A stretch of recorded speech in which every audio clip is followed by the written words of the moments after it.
Oke, bismillahirrahmanirrahim. Assalamualaikum warahmatullahi wabarakatuh. Kami di sini akan mempresentasikan hasil kerja kami di mata kuliah Dasar-Dasar Ilmu Tanah tentang konservasi lahan di Desa Darmaji. Baik, langsung saja. Perkenalkan, saya Baik Samia Itrianingrum dengan NIM akhiran 37. Saya Mona Wulandari dengan NIM akhiran 10. Saya Fitriani dengan NIM akhiran 50. Kami akan langsung saja masuk ke materinya, silahkan. Konservasi lahan merupakan konsekuensi logis dari peningkatan aktivitas dan jumlah penduduk serta proses pembangunan lainnya.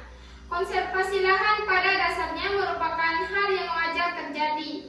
Namun pada kenyataannya konservasi lahan menjadi masalah karena terjadi di atas lahan pertanian yang masih produktif.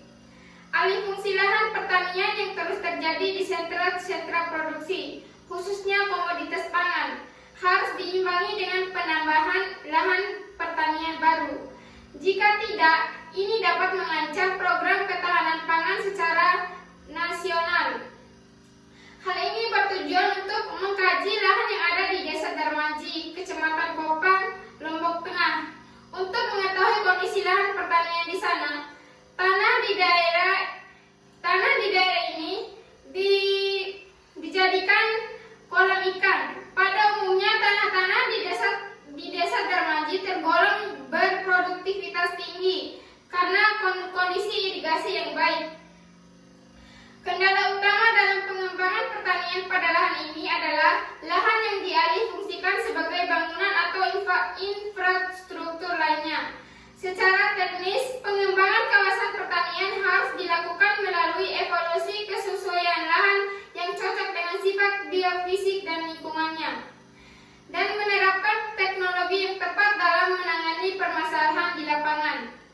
Padi merupakan komoditas yang potensi dikembangkan karena banyak memerlukan air. Teknologi irigasi hemat air merupakan kunci pengelolaan air pada lahan ini agar lahan tidak mencapai titik layu yang permanen. Penerapan teknik irigasi ini banyak terbukti efisien meningkatkan produksi tanaman dan mampu mengontrol pengairan lahan lebih luas. Sedangkan pada lahan berlereng, pembuatan teras bangku sangat bermanfaat untuk memperluas area tanah dan mengurangi potensi erosi tanah oleh air. Baik, jadi tujuan penelitian ini adalah untuk mengetahui kondisi tingkat keparahan dari alih fungsi lahan dan perlunya konservasi lahan pertanian dan yang sesuai. Faktor-faktor penyebab terjadinya alih fungsi lahan pertanian di Desa Darmaji, Kecamatan Kopang, Kabupaten Lombok Tengah.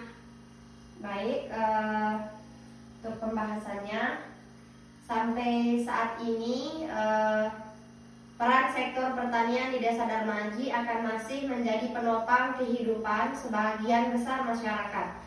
Distribusi sumber daya lahan serta kesederhanaan pengolahan usaha merupakan salah satu alasan dari perkiraan di atas.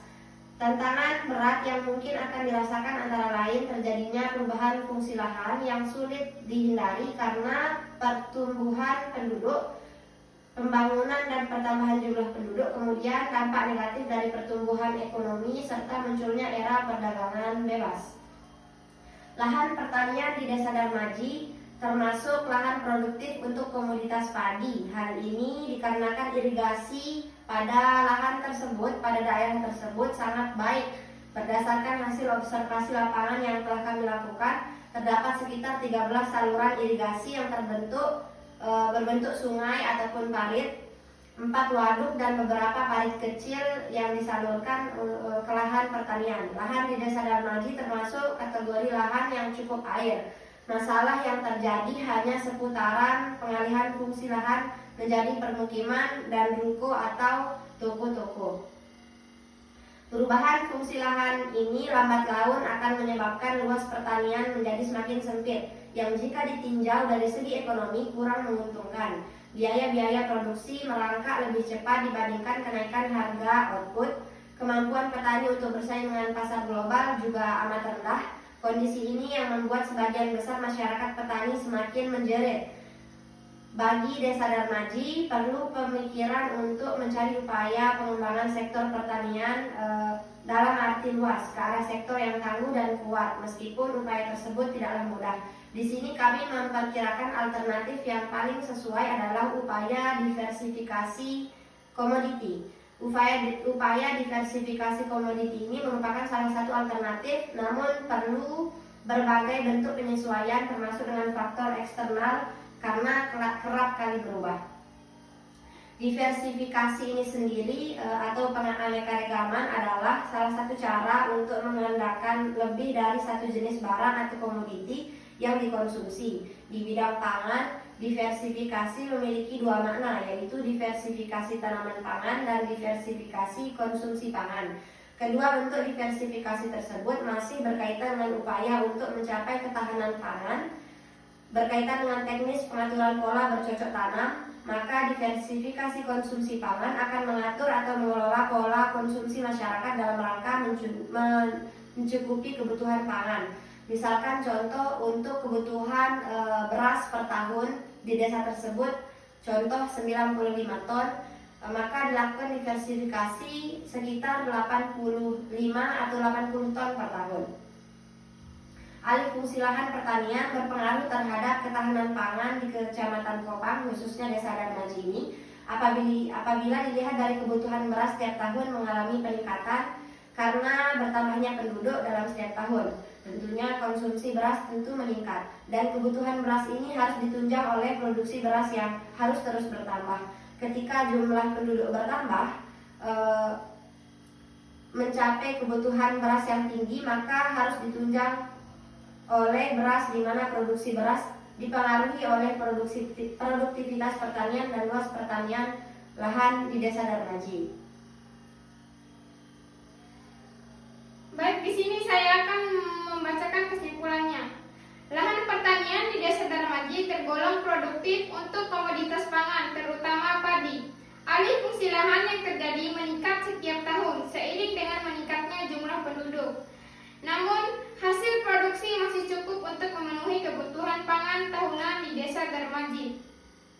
Hasil analisis mendapatkan bahwa ada faktor utama yang menjadi pendorong terjadinya konversi lahan adalah faktor eksternal dan faktor internal. Faktor eksternal yang dominan mendorong terjadinya konversi lahan adalah kebutuhan lahan meningkat, pekerjaan di sektor lain yang lebih menjanjikan, ketidakpastian harga produk pertanian atau fluktuasi harga, dan kesulitan dalam mencari tenaga kerja di sektor pertanian. Sedangkan faktor internal pendorong konversi lahan adalah kesulitan mendapatkan sumber daya air, risiko yang tinggi, dan himpitan ekonomi. Baik, sekian presentasi dari hasil kerja kami. Lebih kurangnya mohon dimaafkan. Wabillahi taufiq wal hidayah. Assalamualaikum warahmatullahi wabarakatuh.